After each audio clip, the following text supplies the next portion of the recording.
ಇದೇ ವಿಚಾರಕ್ಕೆ ಸಂಬಂಧಪಟ್ಟಂತೆ ಮತ್ತೊಬ್ಬರು ಸಚಿವರು ಕೂಡ ಬೆಂಗಳೂರಿನಲ್ಲಿ ಪ್ರತಿಕ್ರಿಯೆ ಕೊಟ್ಟಿದ್ದಾರೆ. ಸರ್ಕಾರವನ್ನು ಅಸ್ಥಿರಗೊಳಿಸುವ ಪ್ರಯತ್ನ ಆಗಿದ್ದಂತೂ ನಿಜ. ಒಂದು ಪ್ರಯತ್ನ ಆಗಿತ್ತು ಸರ್ಕಾರವನ್ನು ಅಸ್ಥಿರಗೊಳಿಸೋದು ಅಂತ ಹೇಳಿ ಬೆಂಗಳೂರಿನಲ್ಲಿ ಸಚಿವ ಸತೀಶ್ ಜಾರಕಿಹೊಳಿ ಮಾತಾಡಿದ್ದಾರೆ. ನಮ್ಮ ಶಾಸಕರಿಗೆ ಬಿಜೆಪಿಯವರು ಆಫರ್ ಕೊಟ್ಟಿದ್ರು, ಅದು ನಿಜ. ಸರ್ಕಾರ ಅಸ್ಥಿರಗೊಳಿಸುವ ಪ್ರಯತ್ನ ನಡೆದಿದೆ, ಹಿಂದೆಯೂ ನಡೀತಾ ಇತ್ತು, ಈಗಲೂ ನಡೆದಿದೆ ಅಂತ ಬೆಂಗಳೂರಿನಲ್ಲಿ ಸಚಿವ ಸತೀಶ್ ಜಾರಕಿಹೊಳಿ ಇದೇ ವಿಚಾರಕ್ಕೆ ಸಂಬಂಧಪಟ್ಟಂತೆ ಮಾತಾಡಿದ್ದಾರೆ. 50 ಕೋಟಿ ಆಫರು, ಪ್ರತಿ ಶಾಸಕರಿಗೆ 50 ಕೋಟಿಯ ಲೆಕ್ಕದಲ್ಲಿ 50 ಜನ ಶಾಸಕರನ್ನ ಸೆಳೆಯೋ ಪ್ರಯತ್ನ ಮಾಡಿದ್ರು, ಅಸ್ಥಿರಗೊಳಿಸೋ ಪ್ರಯತ್ನ ಆಗಿತ್ತು ಅನ್ನೋದನ್ನ ಸತೀಶ್ ಜಾರಕಿಹೊಳಿ ಕೂಡ ಮಾತಾಡಿದ್ದಾರೆ.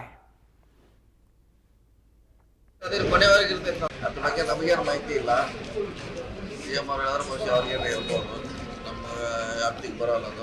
ನಿಮ್ಮ ಆಪ್ತ ಶಾಸಕರಿಗೆ ಏನಾದರೂ ಆ ರೀತಿ ಸಂಪರ್ಕ ಮಾಡಿದಾರಂತ ಸರ್? ಇಲ್ಲ, ಗೊತ್ತಿಲ್ಲ, ಅದ್ರ ಬಗ್ಗೆ ನನಗೆ.